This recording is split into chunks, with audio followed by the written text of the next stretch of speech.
আমরা এমন একটা নাম পেয়েছি, ঠাকুর বলছেন ইষ্টপ্রাণতা 3 রকমের। সে প্রথমেই হচ্ছে বৃত্তিভেদী অনুরাগ। ঠাকুর বলছেন আমি এক মহাভারত তো বানিয়ে দিলাম, তোর সব মহাপাপ আমাকে দিয়ে। তাহলে কেমন গুরু আমরা পেয়েছি, তো মিটে মিটে হাসছে আর তার থেকে একটা জ্যোতি বেরোচ্ছে, যে জ্যোতিতে পুরো বাড়িটা আলোকিত হয়েছে, এমন আলোকিত হয়েছে যে সে পদ্মার তীরে জেলেরা মনে করলো আগুন লেগেছে। বন্দে পুরুষোত্তমম বিভূতিভূষণ দে মহোদয়ের বাসায় আয়োজিত যুগ পুরুষোত্তম পরম প্রেমময় শ্রী শ্রী ঠাকুর অনুকূলচন্দ্রের এই দিব্য অধিবেশনে উপস্থিত রয়েছেন শ্রদ্ধেয় সহপ্রতিনিধি আজকের পুরোহিত শ্রদ্ধেয় শ্রী শ্রী জগদীশ আচার্য মহোদয়, উপস্থিত রয়েছেন সহপ্রতিনিধি শ্রী লালু দাস এবং উপস্থিত রয়েছেন সহপ্রতিনিধি শ্রী টিসু দাস, অধৈর্য বিভূতি ভূষণ দে, অধৈর্য শ্রী বাবুল চন্দ্র, শৈস্তনী ব্রতধারিণী সঙ্গীতা দে এবং এই ঘরেরই কৃষ্ণা দে সহ অন্যান্য ইষ্টপথের পথযাত্রী শ্রদ্ধেয় অমৃততপা দাদারা, মায়েরা, কচিকাচা সোনামণিরা, সবাইকে জানাচ্ছি রামানন্দ জয়। আমরা অনেকক্ষণ ইষ্টকতা শ্রবণ করলাম, খুবই ভালো লাগলো। আমরা যে এক একজন এর অনুভূতির কথা প্রকাশ করেছে, আমরা খুবই সুন্দরভাবে শ্রবণ করলাম। আমরা প্রার্থনাতে বলি, এই যে নাম সম্বন্ধে ইতিপূর্বে আলোচনা করেছেন, রাধা স্বামী নাম যোগাবে সই তরে কলকলে সবনাশ সুখ পাবে সব দুঃখ হরে। প্রার্থনাতে কি বলছি, এই নাম, এই রাধা স্বামী নাম যে গায় সে তরিয়া যায়, কালের দুঃখ ক্লেশ দূর হয়ে যায়, সুখ পাই। ऐसा नाम अपार कोई भेद न जानो, जो जाने सो पार বহুরনে জগমে জন্ম। এই নামের অপার মহিমা যে জানতে পারে তার বহুবার আর জন্ম হয় না। তাহলে আমরা এই যে শ্রী ঠাকুরের যে নাম পেয়েছি, সর্বোচ্চ ধামের যে নাম,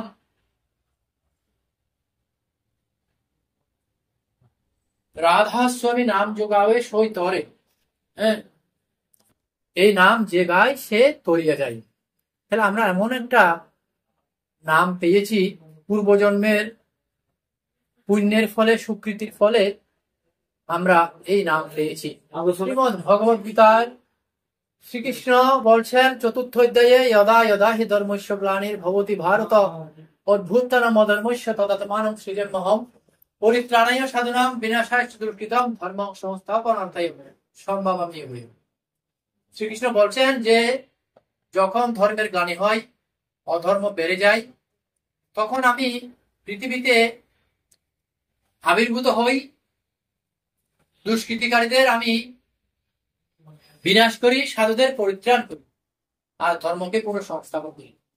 এই যুগে, কলিযুগে তিনি এসেছেন যে সেই ধারাবাহিকতায় তিনি সেই ধর্মকে পুনঃসংস্থাপন করার জন্য যে নাম তিনি আমাদের মাঝে নিয়ে এসেছেন। আমরা পূর্বজন্মের যে সঞ্চিত পুণ্য না থাকলে আমরা সেই নামের সংস্পর্শে আমরা যেতে পারি না, সে নাম আমরা পেতে পারি না। আমার শিক্ষক মহোদয় দাদা বলছেন যে পূর্বজন্মের, এটা ঠাকুরেরই কথা। ঠাকুরকে একজন বলছেন যে ঠাকুর, আমরা তো দেখি অনেকে নাম না নিয়ে, দীক্ষা না নিয়ে কত কুকর্ম করে বেড়ায়, কত অপকর্ম করে, তারা তো বেশ ভালো আছে। তখন ঠাকুর বলছেন যে দেখেছিস, ওই যে পাঠাকে বলি দেওয়া হয়, তার গলায় ফুল বেলপাতা দেওয়া হয়, সে তখন সে স্বাচ্ছন্দ্য চিত্তে সে ফুল বেলপাতা খায়, লাফালাফি করে, কিন্তু কতক্ষণ পর যে তার মানে কি আছে কপালে সেটা সে জানে না। আবার বলছেন যে ওই যে পুকুরের মধ্যে যে টোপ ফেলা হয় মাছ ধরার জন্য, সে মাছগুলোও মানে স্বাচ্ছন্দ্য চিত্তে ওই টোপ খায়, কিন্তু পরক্ষণে কি হবে সে জানে না। তো আমরাও ওই যে তারাও যারা এইভাবে কুকর্ম অপকর্ম করে বেড়াচ্ছে, তারাও ওই পূর্বজন্মের সঞ্চিত পুণ্যের ফলে তারা সুখে আছে যা মনে করছে, অপকর্ম করে বেড়াচ্ছে। কিন্তু এই এখন যে অপকর্ম বা কুকর্ম করছে তার ফল তারা অবশ্যই পাবে। ঠাকুর বলছেন যে কর্ম অনুযায়ী ফল হয়, কর্ম অনুযায়ী ফল হয়। তাহলে আমরা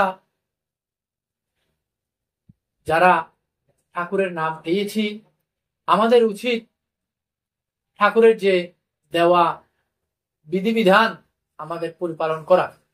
ঠাকুর বলছেন যে এই সংসারটা হচ্ছে বাঘ ধরার খাঁচা। কিরকম? ওই যে খাঁচার মধ্যে একটা মায়া ছাগল ডাকছে, আর বাঘ যখন সেই খাঁচার ভিতর ঢুকলো অমনি কপাট বন্ধ হয়ে গেল, ওই ছাগলও নাই, নিজেও আটকা পড়ে গেল। আমাদেরও সংসারের মধ্যে এখন আমরা প্রতিনিয়ত আমরা মায়ার মধ্যে জড়িয়ে যাচ্ছি। ঠাকুর বলছেন যে তুমি ভক্তিরূপ জল ত্যাগ করে আসক্তিরূপ বালির চড়াই বহুদূর যেও না। দুঃখরূপ সূর্যতাপে বালির চড়া গরম হলে ফিরে আসা মুশকিল হবে। অল্প উত্তপ্ত হতে হতে যদি না ফিরে আসতে পারো তবে শুকিয়ে মরতে হবে। আমরাও সংসারের মধ্যে এই যে খাঁচার মধ্যে আটকে যাচ্ছি প্রতিনিয়ত। ঠাকুর বলছেন যে কত জন্ম তো পার হয়ে এল। আর একটা বাণীতেও আছে, তিনি বলছেন কত জন্ম ঘুরে ঘুরে মানব দেহ পেয়ে ধর্মে যদি না হয় মতি দুঃখ কি তার কি। আমরা কত জন্ম, 84 লক্ষ জন্ম শাস্ত্র মতে পরিভ্রমণের পরে আমরা এই দুর্লভ মানব জন্ম পেয়েছি। রামপ্রসাদ বলছেন যে মন রে কৃষি কাজ জানো না, এমন মানব দেহ মানব জমিন রইল পতি, আবাদ করলে ফল তো শোনা। কিন্তু আমরা তেমন সেই ভালো কৃষক হয়ে উঠতে পারি নাই। আমরা এই মানব দেহকে উন্নত ভাবে চাষ দিতে পারি নাই, কিন্তু এই দুর্লভ মানব দেহ, দুর্লভ মানব জন্ম।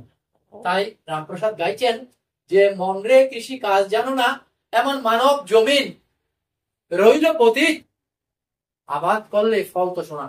আমরাও সোনা ফলাতে পারতাম, কিন্তু আমাদের যে প্রবৃত্তি, ঠাকুর বলছেন এই সংসার জঙ্গলে বেড়াতে গেলে বড় ভয়।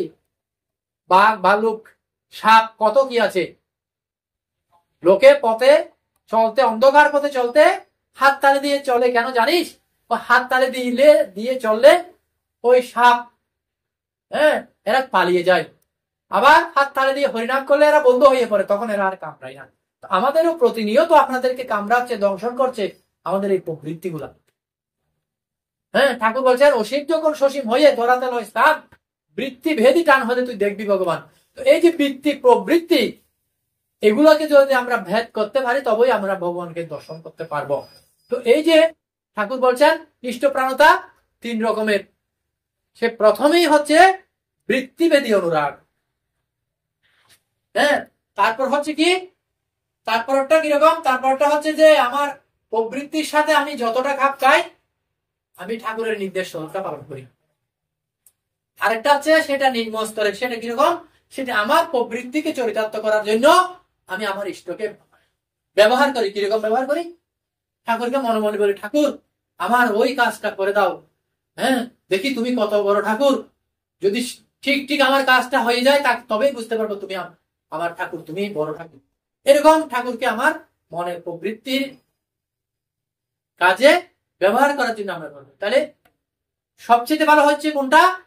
ওই যে বৃত্তিভেদী অনুরাগ, যেটা আমার ইষ্ট স্বার্থ এবং ইষ্ট প্রতিষ্ঠার সাথে সাংঘর্ষিক বা বিপরীতমুখী, তার সাথে আমার কোনো সম্বন্ধ নেই।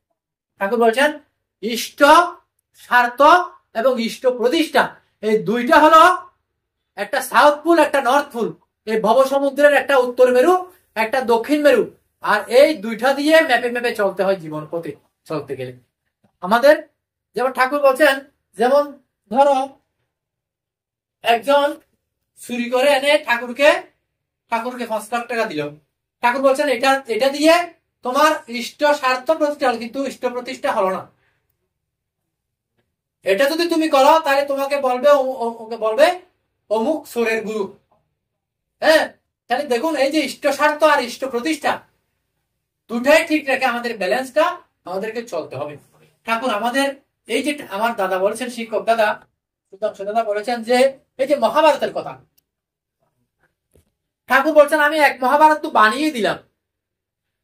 তাহলে তিনি কি বলেন নাই আমাদেরকে? তিনি আমাদেরকে সবকিছুই বলেছেন। এমন একটা গুরুর সন্তান, এমন একটা গুরুর শরণাশ্রিত আমরা হয়েছি যিনি বলছেন যে তুই মহা পাপ করে থাক, গোহত্যা, স্ত্রী হত্যা, ভ্রূণ হত্যা, ব্রহ্ম হত্যা, তুই সব আমার মাথায় চাপিয়ে দে, দেখি আমাকে ডুবাতে পারিস কিনা। তাহলে এমন একজন গুরুর আশ্রয় আমরা গ্রহণ করেছি যিনি বলছেন তুই মহা পাপ করে থাক, গোহত্যা, স্ত্রী হত্যা, ভ্রূণ হত্যা, তোর সব মহাপাপ আমাকে দিয়ে। তাহলে কেমন গুরু আমরা পেয়েছি। ঠাকুর বলছেন যখন আমি পৃথিবীতে আসছিলাম তখন আমি সূর্যের ভিতরে ইন করলাম, আমার খুব ঠান্ডা অনুভব হলো। এভাবে আমি যখন বিভিন্ন স্তরের মধ্যে দিয়ে পৃথিবীর দিকে আসছিলাম, বিভিন্ন স্তরের অধিষ্ঠিত দেব দেবীরা আমার স্তুতি বন্দনা করতে লাগলো, তারা আমাকে পুষ্পবৃষ্টি করতে লাগলো, তারা আমাকে আসতে দিতে চাইলো না। এইভাবে করতে করতে আমি আমার মাতৃগর্ভে ইন করলাম। দেখুন ঠাকুরের আগমন, তারপর ওই যে ঠাকুরের জন্ম হলো, কখন যে ঠাকুর ভূমিষ্ঠ হলেন ধাত্রী মাও জানলেন না, গর্ভধারিণী মাও জানলেন না ঠাকুর কখন ভূমিষ্ঠ হলেন। আর ঠাকুর গর্ভাবস্থায় থাকা, মাতৃগর্ভে থাকাকালীন এক সন্ন্যাসী আসলো, সন্ন্যাসী আসলে ভিক্ষা চাইলেন। যখন ঠাকুরের দিদিমা ভিক্ষা দিতে আসলেন তখন বললেন আপনার হাতে ভিক্ষা নেব না, আমি ভিক্ষা নেব এই বাড়িতে একটা আসন্ন প্রসবা মা আছে, আমি ওনার হাতে ভিক্ষা নেব। ওই সন্ন্যাসী বলছেন এই বাড়িতে একজন মা আছেন, ওই গর্ভধারিণী মায়ের হাতে আমি ভিক্ষা নেব। তখন ঠাকুরের দিদিমা ওই মাতা মনমোহনী হাত দিয়ে যখন ভিক্ষা দিতে দিলেন তখন সন্ন্যাসী ভুলুণ্ঠিত হয়ে প্রণাম করতে লাগলেন। কাকে প্রণাম করলেন? ওই ঠাকুরের দিদিমা বললেন সন্ন্যাসী বাবা আপনি এটা কি করছেন, আমার এই যে আমার মেয়ের যে অকল্যাণ হবে। তখন সেই সন্ন্যাসী বলছেন যে মা আমি তো আপনার মেয়েকে প্রণাম করছি না, আপনার মেয়ের গর্ভের মধ্যে যে সন্তান অবস্থান করছে আমি তাকে প্রণাম করছি। সেই সন্তান কোন সাধারণ শিশু, সাধারণ কোন সন্তান নন। এই সন্তান ভূমিষ্ঠ হওয়ার আগে এই বাড়িতে একজন মারা যাবেন, তারপর এই শিশু ভূমিষ্ঠ হবে। দেখা গেল সেই সন্ন্যাসী যখন প্রস্থান করলেন কিছুদিন পর দেখা গেল সেই বাড়িতে একজন লোহা যিনি ঠাকুরের মামা মারা গেলেন। তারও অনেকদিন পরে প্রায় 11 মাস অতিক্রান্ত হওয়ার পরে ঠাকুর ভূমিষ্ঠ হলেন। কখন ভূমিষ্ঠ হলেন মাও জানতে পারলেন না, যে ধাত্রী মাও জানতে পারলেন না, জানতে পারলেন সেই পদ্মায় মাছ ধরারত সেই জেলেরা। তারা দেখলো চক্রবর্তী বাড়িতে আগুন লেগেছে, তারা দেখলো চক্রবর্তী বাড়িতে আগুন লেগেছে, তারা দৌড়ে আসলো আগুন নিভানোর জন্য, কিন্তু এসে দেখে বাড়িতে কোনো আগুন লাগে না। কি রে আমরা দেখেছি এ বাড়িতে আগুন চলতেছে, আগুন লেগেছে, দাও দাও করে আগুন চলছে, কিন্তু এসে দেখে কোনো আগুন লাগে না। কি হয়েছে এ বাড়িতে? বলছে একটা শিশু সন্তান ভূমিষ্ঠ হয়েছে, একটা শিব ঠাকুরের পুত্র সন্তান ভূমিষ্ঠ হয়েছে, আর সে শিশু কান্নাকাটি করছে না, সে শিশু মিটি মিটি হাসছে, আর তার থেকে একটা জ্যোতি বেরোচ্ছে, যে জ্যোতিতে পুরো বাড়িটা আলোকিত হয়েছে, এমন আলোকিত হয়েছে যে সে পদ্মার তীরে জেলেরা মনে করলো আগুন লেগেছে। তাহলে দেখুন তিনি কেমন ধরনের গুরু।